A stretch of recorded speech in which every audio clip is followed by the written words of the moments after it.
Academy and we have been covering the topic of voice, active and passive voice. So we have already started with active and passive voice, and in the last class we have discussed what are intransitive verbs and what are transitive verbs, and how we need transitive verbs in order to convert an active voice sentence into passive voice. Okay, so today we are going to learn about certain rules and regulations so that you are in a condition to tackle the questions related to the voice part. Okay, so let's start with today's topic. तो active and passive voice, कुछ वाक्य ऐसे होते हैं जिन्हें दो रूपों में लिखा जाता है. तो जैसे मैंने आप लोगों को पिछली क्लास में बताया था कि एक्टिव एंड पैसिव वॉइस मतलब बदलने, मतलब बोलने का तरीका, सिर्फ बोलने का तरीका बदलता है, उसका जो अर्थ होता है वो सेम होता है. अर्थ का अनर्थ नहीं करना है. जब भी हम वॉइस चेंज करते हैं हमें प्रयास करना है कि अर्थ वैसा ही रहे, सिर्फ हमारा बोलने का तरीका बदल रहा है. ठीक है, तो ऐसे वाक्यों को एक्टिव से पैसिव या पैसिव से एक्टिव वॉइस में बदला जा सकता है. जैसे देखिए, उदाहरण देखिए, आप एग्जांपल्स देखिए कि ऐसे कौन से सेंटेंसेस हैं जिनको हम एक्टिव से पैसिव या पैसिव से एक्टिव में बदल सकते हैं. तो देखिए example, I read a book is read by me. I read a book is read by me. तो आई रीड अ बुक का ही पैसिव वॉइस है, a book is read by me, मतलब मैं बुक पढ़ता हूं, बुक मेरे द्वारा पढ़ी जाती है. तो मैं बुक पढ़ता हूं एक्टिव वॉइस, और पैसिव वॉइस क्या है, मेरे द्वारा बुक पढ़ी जाती है, मेरे द्वारा अ book is being red. Okay, अब देखिए, तो ये बुक मेरे द्वारा जो पढ़ी जा रही है, तो अब ये तो हमने समझ लिया कि इसमें एक सब्जेक्ट है, इसमें वर्ब है, इसमें ऑब्जेक्ट है, इसलिए हमने इसका पैसिव वॉइस भी बना दिया. अब देखिए, अब हमें ये जानना है कि वो कौन कौन सी अवस्थाएं हैं जिसमें पैसिव वॉइस नहीं बन सकता. देखिए, मान लीजिए कि एग्जाम में क्वेश्चन आ गया और उसका पैसिव वॉइस पॉसिबल नहीं है, तो आप नन ऑफ द अबव वाला ऑप्शन मार्क करेंगे, राइट. तो ऐसे कंफ्यूजन्स हो सकती हैं, तो उन वाक्यों को, उन सेंटेंसेस को आइडेंटिफाई करना बहुत ज़्यादा इंपॉर्टेंट है जिनका पैसिव वॉइस नहीं बन सकता. देखिए, जिन वाक्यों में मुख्य क्रिया इंट्रांसिटिव वर्ब होती है. इंट्रांसिटिव वर्ब क्या होते हैं, अकर्मक क्रिया क्या होते हैं, ये हमने लास्ट क्लास में पढ़ा है, आप लास्ट क्लास की वीडियो देख सकते हैं. तो इंट्रांसिटिव वर्ब जिस भी सेंटेंस में रहेगा उसका कभी भी पैसिव वॉइस नहीं बन सकता. जैसे आई स्लीप, वी गो, दे लाव. ठीक है, तो इंट्रांसिटिव वर्ब का पैसिव वॉइस नहीं बनता. और ये सारा कौन से सेंटेंस का सब टाइप है, अफर्मेटिव सेंटेंसेस का, जो साधारण वाक्य होते हैं, जो किसी सकारात्मक घटना के घटित होने की बात करते हैं. ठीक है, तो हम ये सारा एक्टिव एंड पैसिव वॉइस का जो बेसिक कभी कवर कर रहे हैं वो अफर्मेटिव सेंटेंस से रिलेटेड है, साधारण वाक्यों से रिलेटेड है. अगर ये वाक्यों की नेचर में परिवर्तन आ जाए, जैसे अगर इंपेरेटिव सेंटेंस की बात कर लें आप या इंट्रोगेटिव सेंटेंस की बात कर लें, जो आगे मैं आप लोगों को क्लास में बताऊंगी स्पेशल केसेस में, तो उनको टैकल करने का तरीका थोड़ा अलग हो जाता है. उनका वॉइस का कन्वर्जन होगा नहीं होगा, कैसे होगा, उसमें थोड़े से चेंजेस आ जाते हैं. तो हम आगे देखेंगे. ठीक है, अभी फिलहाल ये समझ जाइए कि जितने भी अफर्मेटिव सेंटेंसेस होते हैं, जितने भी साधारण वाक्य आपको दिखते हैं, उसमें ट्रांजिटिव वर्ब का होना बहुत जरूरी है. कहने का मतलब क्या, ऑब्जेक्ट का होना बहुत जरूरी है.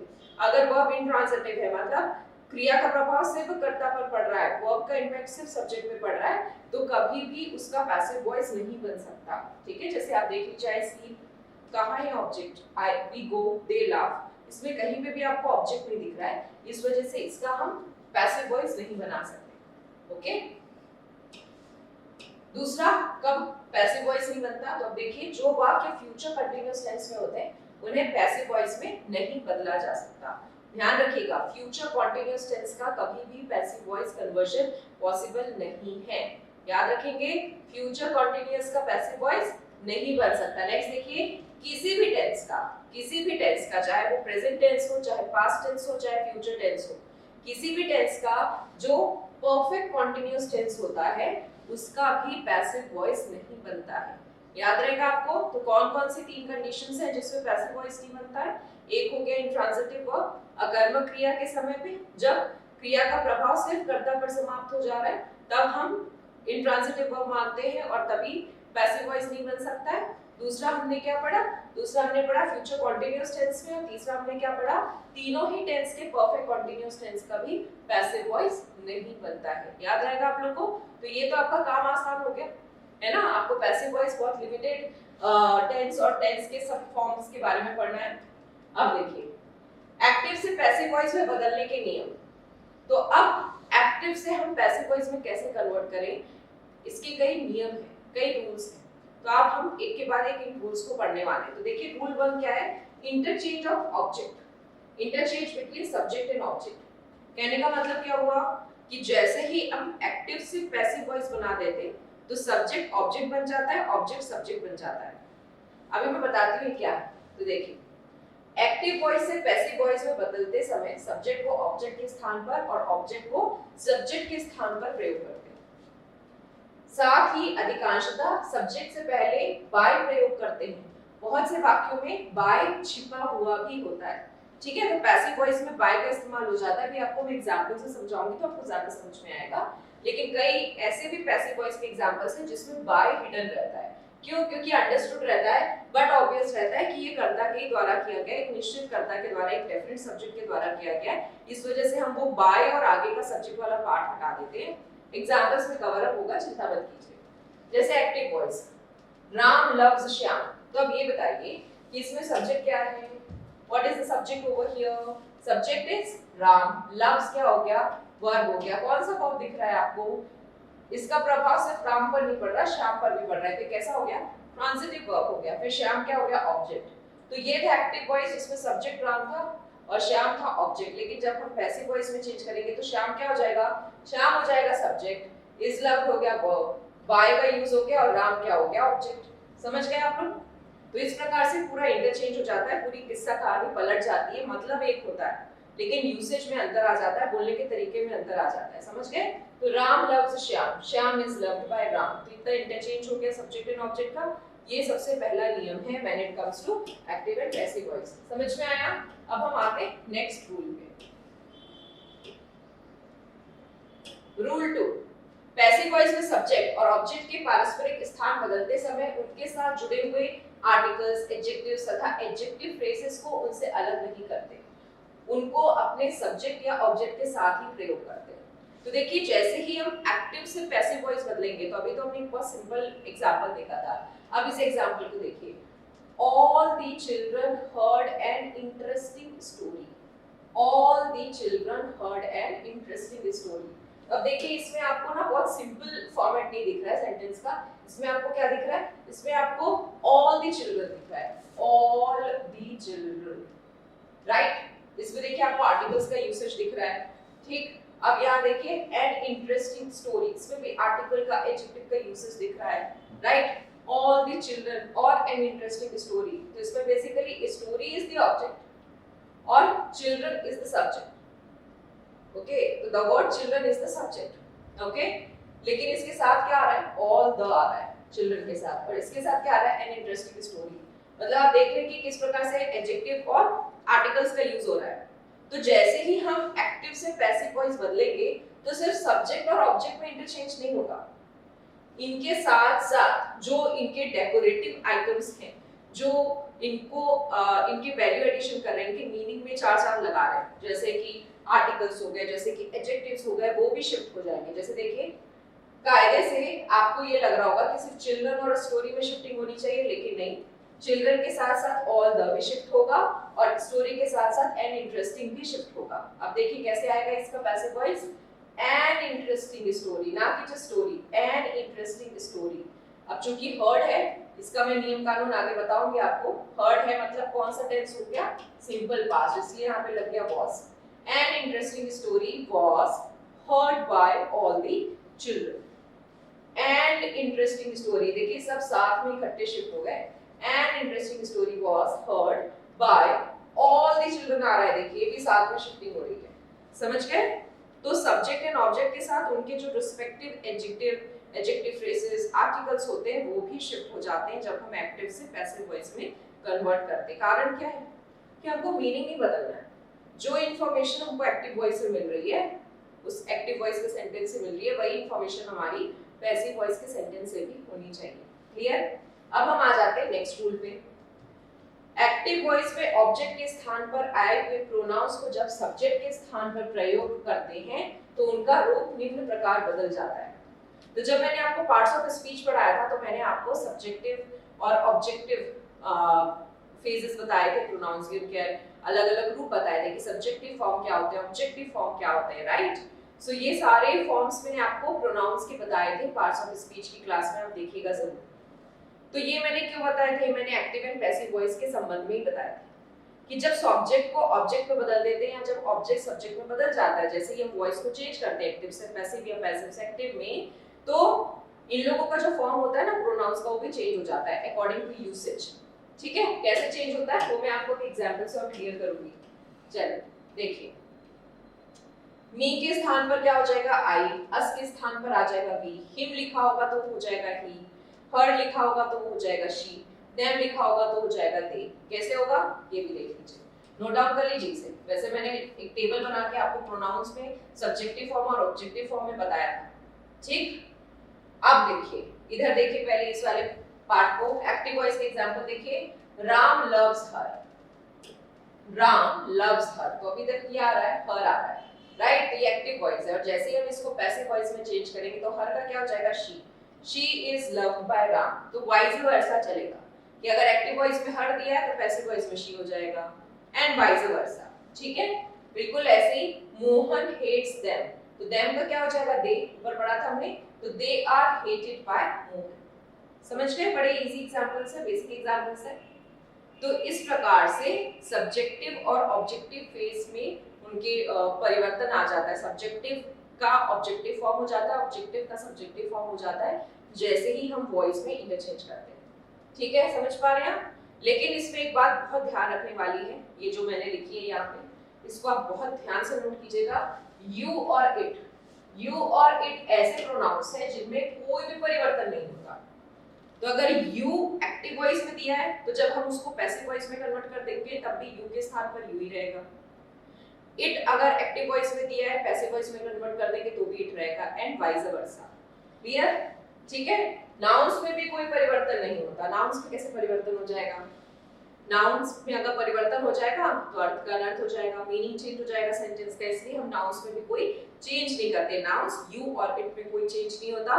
बाकी प्रोनाउंस में सब्जेक्टिव का ऑब्जेक्टिव फॉर्म हो जाता है, ऑब्जेक्टिव का सब्जेक्टिव फॉर्म हो जाता है। क्लियर? समझ गए आप? ठीक है, तो one step after a while हम एक के बाद एक चीजें करते चलेंगे, एक के बाद एक समझते चलेंगे। अभी जो मैं आपको बता रही हूँ आप यहीं पे जुड़े रहिए। ओके, अब आइए नेक्स्ट रूल नंबर 4 पे। एक्टिव वॉइस में सब्जेक्ट के स्थान पर आई प्रोनाउंस को जब पैसिव वॉइस में ऑब्जेक्ट के स्थान पर प्रयोग करते हैं तो उससे पहले बाय लगाते हैं, तो उनमें निम्न प्रकार परिवर्तन किया जाता है। तो बिल्कुल वैसे ही होगा कि आई के स्थान पर क्या हो जाएगा, मी, बी के स्थान पर हो जाएगा अस, ही के स्थान पर हिम, शी के स्थान पर हर और दे के स्थान पर देम। ठीक है, तो ये चीज मैं यहाँ पर भी आपको समझा चुकी हूँ। ओके, फिर से देखिए, यू इट तथा नाउन के रूप में कोई परिवर्तन नहीं करते, केवल बाय लगा देते हैं। तो वही वाइस वर्सा मैंने बोला था ना कि एक्टिव का पैसिव का एक्टिव, वही चीज बता रहे। जैसे active, we love the child, we love the child, तो वी का क्या हो जाएगा, अस हो जाएगा जैसे हम पैसिव वॉइस में चेंज करेंगे। तो ये द चाइल्ड है, तो चाइल्ड के साथ द लगाए तो आर्टिकल में शिफ्ट होगा, तो द चाइल्ड, और द चाइल्ड कैसा है, सिंगुलर है, इसलिए क्या हो गया, इज। फिर वर्ब का थर्ड फॉर्म लगेगा लव्ड बाय अस, इसका भी नियम कानून बताऊंगी मैं कि वर्ब में कैसे चेंज आते हैं। अभी आपको फोकस किस पे करना है, नाउन और प्रोनाउन पे करना है कि किस प्रकार से प्रोनाउन के फॉर्मेट्स चेंज हो रहे हैं। प्रोनाउन में यू और इट के अलावा हर किसी का केस बदल जाता है, सब्जेक्टिव केस हो जाता है, ऑब्जेक्टिव केस हो जाता है। समझ गए आप लोग? ठीक, आई सी अ बर्ड, तो अ बर्ड है तो अ बर्ड ये शिफ्ट होगा, तो अ बर्ड सिंगुलर है तो इज सीन बाय, आई का क्या हो जाएगा, me. You write a letter, अब यू में कोई चेंज नहीं होता है, इसलिए a letter is written by you. You और इट में कोई परिवर्तन नहीं होता है, भले वॉइस चेंज हो जाए। ओके, याद रहेगा आपको? चलिए नेक्स्ट, अब देखिए, अब हम वर्ब के चेंज के बारे में पढ़ते हैं, जो अभी तक आपके दिमाग में ट्रिगर कर रहा होगा कि हम इसको कैसे टैकल करेंगे। तो वर्ब में कैसे चेंजेस होते हैं, वर्ब में निम्नलिखित परिवर्तन किए जाते हैं। मुख्य वर्ब को हमेशा पास्ट पार्टिसिपल में प्रयोग किया जाता है। तो आज इस बात को ध्यान से सुन लीजिए कि अगर हम एक्टिव से पैसिव वॉइस बना रहे हैं तो जो मेन वर्ब होगा, जो प्रिंसिपल वर्ब होगा, जिससे हमें ये जानकारी मिलेगी कि कर्ता काम क्या कर रहा है, किस टाइप का एक्शन है, उसका आंख बंद करके आपको क्या कर देना है, past participle form of the verb, मतलब थर्ड फॉर्म, वर्ब का थर्ड फॉर्म लगा देना है। ठीक है, समझ गए आप लोग? तो आंख बंद करके जैसे ही पैसिव वॉइस में कन्वर्ट करना है तो प्रिंसिपल वर्ब का कौन सा फॉर्मेट लगाना है आपको, थर्ड फॉर्म, V3 फॉर्म। जैसे राइट, रोट, रिटन, तो हमेशा क्या यूज करेंगे आप, रिटन यूज करेंगे, वर्ब का थर्ड फॉर्म करेंगे। रीड, रेड, रेड, वर्ब का थर्ड फॉर्म, रेड ही यूज करेंगे। राइट, समझ गए? तो हमेशा आंख बंद करके पैसिव वॉइस में प्रिंसिपल वर्ब का थर्ड फॉर्म लगेगा। नेक्स्ट, इन वर्ब्स का प्रयोग करने से पहले verb to be, is, are, am, was, were, be, been, being का प्रयोग सब्जेक्ट के नंबर तथा वर्ब के टेंस के अनुसार करते हैं। अब ये क्या बोल रहा है, तो देखिए टू बी, तो जो ये टू बी है ना, बी, इसी का फॉर्म होता है is, are, am, was, were, be, been. तो ये क्या है, तो देखिए आपने टेंस की क्लास में पढ़ा होगा कि किस प्रकार से जो ऑक्सिलरी वर्ब्स होते हैं, जो हेल्पिंग वर्ब्स होते हैं, उनका फॉर्म बदलता है। किस प्रकार से फॉर्म बदलता है कि कौन सा टेंस है, अगर पास्ट टेंस है तो हम क्या लगाते हैं, वाज या वर लगाते हैं, कि प्रेजेंट टेंस है, ठीक है, इज, एम, आर लगता है, आई के साथ एम लगता है, बाकी इज और आर लगता है, कि फ्यूचर टेंस है, विल लगता है, विल के साथ कोई दूसरे फॉर्मेट लगते हैं, विल बी लगता है, ये सारी चीजें हमने पढ़ी है टेंस में। तो basically is, am, are, was, were, will, ये सारी चीजें किसका फॉर्मेट है, टू बी का है, ओके, बी का ही फॉर्म है ये। तो यही कह रहे हैं कि ऑक्सिलरी वर्ब किस पे डिपेंड करेगा कि टेंस कौन सा है, पहली बात। दूसरी बात, ऑक्सिलरी वर्ब इस पे भी डिपेंड करेगा कि जो करता है, जो सब्जेक्ट है, वो सिंगुलर है या प्लूरल है। समझ पा रहे हैं, जैसे मान लीजिए कि सब्जेक्ट कैसा है, प्लूरल है और पास्ट टेंस है तो क्या लगेगा, वर। सब्जेक्ट सिंगुलर है और पास्ट टेंस है तो क्या लगेगा, वाज। क्लियर। अगर मान लीजिए प्रेजेंट टेंस की बात की जाए, सब्जेक्ट अगर सिंगुलर है तो लगेगा इज, सब्जेक्ट अगर फर्स्ट पर्सन है, आई है, तो लगेगा एम, और अगर सब्जेक्ट प्लूरल है तो क्या लगेगा, आर। क्लियर।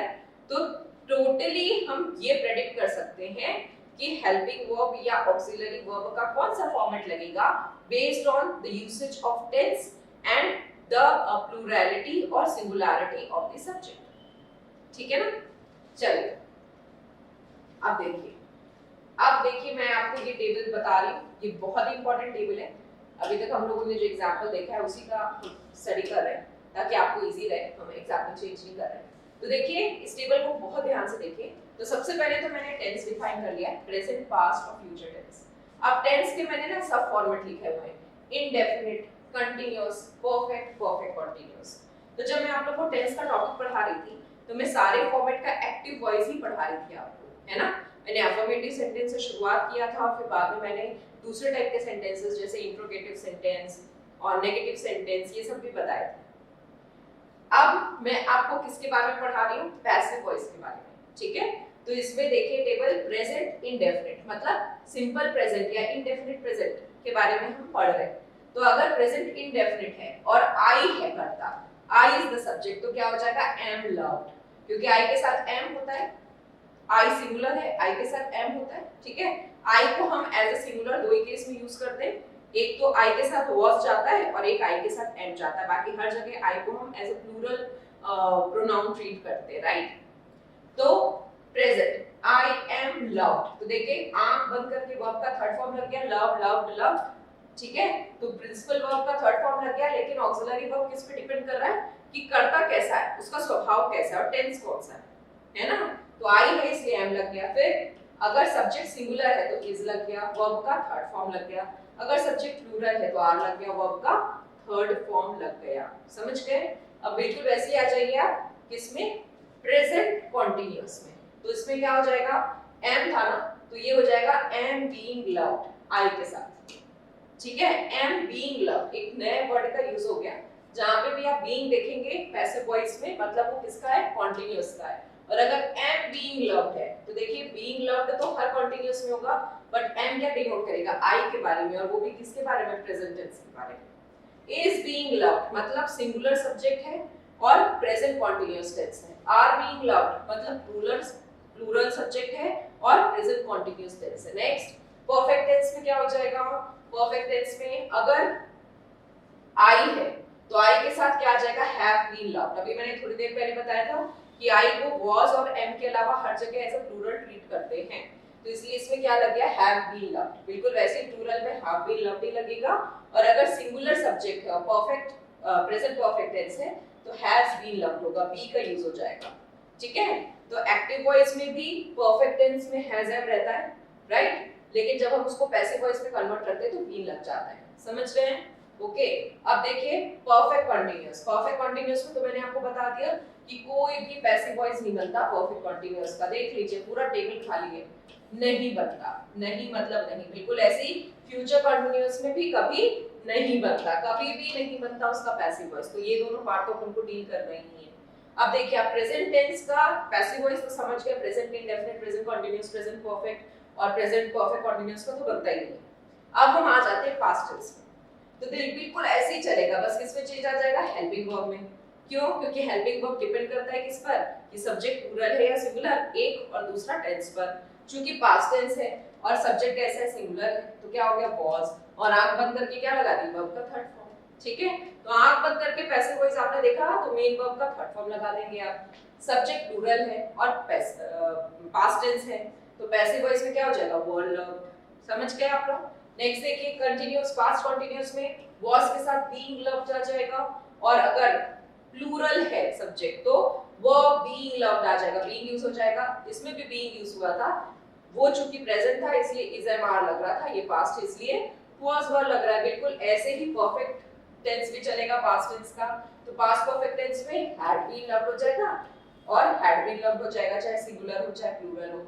ठीक है, तो पास्ट परफेक्ट टेंस में तो सिंगुलर प्लूरल का भी टेंशन नहीं है, सिर्फ पास्ट टेंस है इसलिए हैज की जगह क्या हो गया, हैड हो गया, और पैसिव वॉइस है इसलिए क्या लग गया, बी लग गया, और आप बंद करके आपने क्या लगा दिया, वर्ब का थर्ड फॉर्म। ठीक, अब बिल्कुल वैसे ही हम फ्यूचर टेंस की बात करें तो फ्यूचर में हम फ्यूचर इंडेफिनिट की बात करें, मतलब सिंपल फ्यूचर की बात करें तो उसमें क्या लग जाएगा, उसमें नॉर्मल विल लगता है ना, विल लगता है और फिर वर्ब का फर्स्ट फॉर्म लग जाता है। इसमें क्या लग जाएगा, विल के साथ बी लग जाएगा, बी का एडिशन कर देंगे और आंख बंद करके फिर क्या लग जाएगा, वर्ब का थर्ड फॉर्म।